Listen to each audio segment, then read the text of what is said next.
Big pass ரசிகர்களுக்கு வணக்கம். நம்மளோட பிக் பாஸ் நிகழ்ச்சியோட இன்னைக்கான முதல் ப்ரோமோ ரிலீஸ் ஆயிருக்கு. இந்த முதல் ப்ரோமோவை பொறுத்தளவுல டிக்கெட் டு ஃபினாலே டாஸ்க்குக்கான 3வது டாஸ்க தான் காட்டுறாங்க. சரிடா, இதுக்கு முன்னாடி நடந்த 2 டாஸ்க் என்ன ஆக்க கூவலடா நடத்துனீங்க அப்படிங்கிற கேள்வியை கேட்கணும் அப்படின்னு சொல்லாங்க. ஆமாங்க, டிக்கெட் டு ஃபினாலே டாஸ்க் தொடங்குறதுக்கு முன்னாடியே டான்ஸ் மாரத்தான் அப்படிங்கிற மாதிரி ஒரு டாஸ்க வச்சு நிக்சன், தினேஷ், பூர்ணிமா இவங்க 3 பேருக்குமே தலா ஒவ்வொரு பாயிண்ட கொடுத்திருந்தாங்க. தினேஷ பொறுத்தளவுல அவர் கஷ்டப்பட்டு ஜெயிச்ச பாயிண்ட். ஆனா இந்த பூர்ணிமாவா இருக்கட்டும், நிக்சனா இருக்கட்டும், 2 பேருமே பிச்சை எடுத்த பாயிண்ட் தான் சொல்லுவேன். ஆமாங்க, விஜயவர்மா பொறுத்தளவுல டான்ஸே ஆடாம நிக்சன் ஜெயிக்கணும் அப்படிங்கறதுக்காக விட்டு கொடுத்து தான் இந்த நிக்சன் பொறுக்கிக்கு ஒரு பாயிண்ட் கிடைச்சிச்சு. 2வது டாஸ்க பார்த்தோம் அப்படின்னா மாயா, நிக்சன், விசித்ரா, பூர்ணிமா இந்த 4 பேருமே ஒரே கூட்டணியா ஆடினாங்க. அதாவது இவங்களுக்குள்ள இருக்கிற போட்டியாளர்களோட கட்களை எடுக்காம மத்த போட்டியாளர்களை தான் அவுட் ஆக்கணும், நம்ம குரூப்ல இருந்தா யாராவது ஒரு ஆள் வின் பண்ணணும் அப்படிங்கிற மாதிரி ஒரு கேவலமா விளையாண்டாங்க. இந்த டாஸ்க்ல நம்மளோட விஷ்ணு வந்து மணிய கூட்டணி சேர்ந்துகிட்டு இந்த குள்ளநரி கூட்டத்தோட கனவெல்லாம் கலைச்சு விட்டாரு. அடுத்ததான் நேத்து ஒரு டாஸ்க் நடத்தினானுங்க பாருங்க, வேற லெவல் டாஸ்கா இருந்துச்சு. ஆமாங்க, கார்டு எடுத்து கேம் விளையாட சொன்னா இந்த நிக்சன், மாயா, பூர்ணிமா, விஜயவர்மா இந்த 4 கேடுகட்ட ஜென்மங்களை பொறுத்தளவுல கார்டுல மார்க்க வச்சு விளையாடுதுங்க. பிக் பாஸ பொறுத்தளவுல ரவினா, மணி இவங்க வந்து 5 ஸ்டார் திருடிட்டாங்க அப்படிங்கறதெல்லாம் வார்ன் பண்றாரு.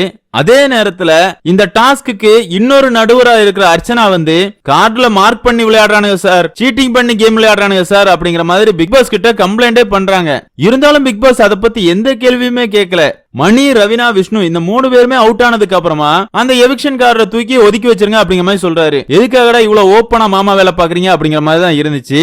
ஆனா இந்த நிக்சன் போர்க்கி வந்து கார்டை சுரண்டதா இருக்கட்டும், இல்லனா எவிக்ஷன் கார்டுல நெயில் பாலிஷ் ஒட்டி இருக்கு அப்படிங்கிற மாதிரி அர்ச்சனா சொன்ன விஷயமா இருக்கட்டும், இல்லனா நிக்சன் கடைசி நேரத்துல ஜெயிக்கிறதுக்கு தேவையான கார்டை விஜயவர்மா எடுத்து கொடுத்ததா இருக்கட்டும், இது எல்லாமே லைவ் ஸ்ட்ரீம்ல வந்துருச்சு. நம்மளோட நண்பர்கள் வந்து அந்த வீடியோக்கள் எல்லாத்தையுமே இப்ப வைரல் பண்ணிட்டு இருக்காங்க. இந்த வாரம் கமலை பொறுத்தளவுல என்ன பண்ண போறாரு அப்படிங்கறத பொறுத்து தான் பார்க்கணும். அவரை பொறுத்தளவுல வாரம் வாரம் பண்ற மாதிரி மாயாவை காப்பாத்திட்டு மாயாவுக்கு ஜால்ரா தூக்கிட்டு போக போறாரா, இல்லனா இவ்வளவு கேவலமாவா கேம் விளையாடுவீங்க?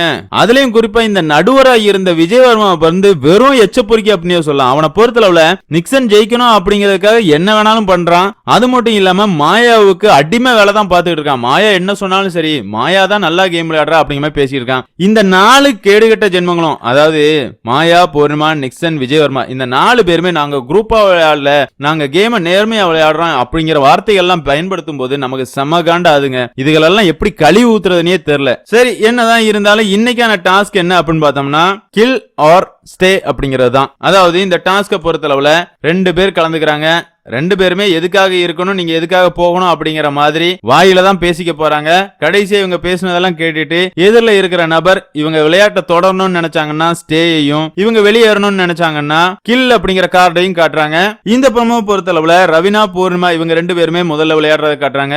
அந்த இடத்துல ரவினா என்ன சொல்றா அப்படின்னு பார்த்தோம்னா, உங்களுக்கு இந்த டிக்கெட் டு ஃபினாலே டிக்கெட் எதுவுமே தேவை கிடையாது, நீங்க டைரக்டாவே ஃபைனல் வீக்குக்கு போயிருவீங்க அப்படிங்கிற மாதிரி சொல்லிட்டு பூர்ணிமாவுக்கு கில் கார்டை காட்டுறா. பூர்ணிமா வெளியேறாங்களா இல்லனா பூர்ணிமாவும் ரவினாவுக்கு அதே கார்டை தான் காட்டினாங்களா அப்படிங்கறதெல்லாம் பொறுத்து தான் பார்க்கணும். அடுத்ததா மணி, விஷ்ணு. இந்த இடத்துல விஷ்ணு என்ன சொல்றாரு அப்படின்னு பார்த்தோம்னா, அடுத்த வாரமும் கண்டிப்பா ஒன்னெல்லாம் நாமினேஷன்ல வைப்பாங்க, நாமினேஷன்ல வந்த அப்படின்னா வெளியே போறதுக்கும் வாய்ப்பு இருக்கு அப்படிங்கிற மாதிரி எல்லாம் பேசுறாரு. அவரை பொறுத்தளவுல மணி விளையாட்டை தொடரணும் அப்படிங்கிற மாதிரி ஸ்டே கார்டை காட்டுறாரு. அதே நேரத்துல தினேஷ், விசித்ரா இவங்க 2 பேரும் விளையாடுறத காட்டுறாங்க. கண்டிப்பா விசித்ரா வந்து தினேஷ் வெளியேறணும் அப்படிங்கறத நினைப்பாங்க. ஆமாங்க, நடந்து முடிஞ்ச எல்லா டாஸ்க்லயுமே விசித்ரா ஜெயிக்கிறதுக்காக விளையாடவே இல்ல, தினேஷ் விளையாடக்கூடாது, தினேஷ் அவுட் ஆகணும் அப்படிங்கறதுக்காக மட்டும் தான் கேம் விளையாண்டு இருக்காங்க.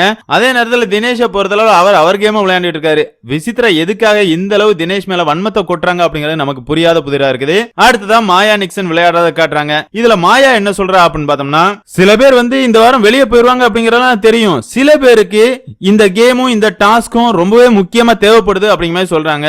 இந்த நிக்சன் பொறுக்கிய பொறுத்தளவுல திருன்னு முழிக்கிறான். அதாவது மாயா வந்து கில் கார்டை நிக்சனுக்கு காட்டியிருக்காளா என்ன அப்படிங்கிறது தெரியல, பொறுத்திருந்து பார்க்கலாம். என்னதான் இருந்தாலும் இந்த மாமா டிவியை பொறுத்தளவுல மாயா, நிக்சன், பூர்ணிமா, விஜயவர்மா இப்படிப்பட்ட கேவலமான ஜென்மங்களுக்கு டைரக்டாவே மாமா வேலை பாக்குறாங்க. ஆமாங்க, நேத்து இவ்வளவு கேவலமான வேலையால பண்ணிருக்காங்க. அதுலயும் குறிப்பா இந்த டாஸ்க்கு நடுவரா இருக்கிற விஜயவர்மாவுக்கும் நிக்சன் அப்படிங்கிற பொறுக்கி பண்ண எல்லா கேவலமான வேலைகளும் தெரியும். அவனும் சப்போர்ட் பண்ணி தான் இந்த நிக்சன் பொறுக்கி வந்து டிக்கெட் டு ஃபினாலேல 3 பாயிண்ட் எடுத்திருக்கான். அதாவது முதல் இடத்துல இப்போ நிக்சன் தாங்க இருக்கிறான். ஆனா நிக்சன் எடுத்த 4 பாயிண்டுமே இவனா எடுக்கல. இவனுக்கு விஜயவர்மா அப்படிங்கிற கேடுகெட்ட காட்டான் போட்ட பிச்சை அப்படின்னே சொல்லலாம். இப்படி பிச்சை எடுத்து பொழைக்கிறதுக்கு வெளியே வந்து மாமா வேலை பாடுறா அப்படிங்கிற மாதிரி தான் நிக்சனை பார்த்து சொல்லணும் அப்படின்னே சொல்லாங்க. ஆமாங்க, அவனை பொறுத்தளவுல பொறுக்கித்தனத்தையும் ரவுடித்தனத்தையும் தான் பிக் பாஸ் வீட்டுக்குள்ள காட்டிக்கிட்டு இருக்கான். அவனுக்கும் வாய்ப்பு கொடுக்கணும் அப்படிங்கிறதுக்காக மாமா டிவியும் மாமா வேலை பாக்குறாங்க, உள்ள இருக்கிற மாயாஹாசனோட குள்ளநரி கூட்டமும் மாமா வேலை பாக்குறாங்க. இதை பத்தின உங்களோட கருத்துக்களை மறக்காம கமெண்ட்ல மென்ஷன் பண்ணுங்க. இந்த வீடியோ உங்களுக்கு பிடிச்சிருந்தா லைக் பண்ணுங்க, ஷேர் பண்ணுங்க, மறக்காம சேனலை சப்ஸ்கிரைப் பண்ணுங்க. Thank you friends.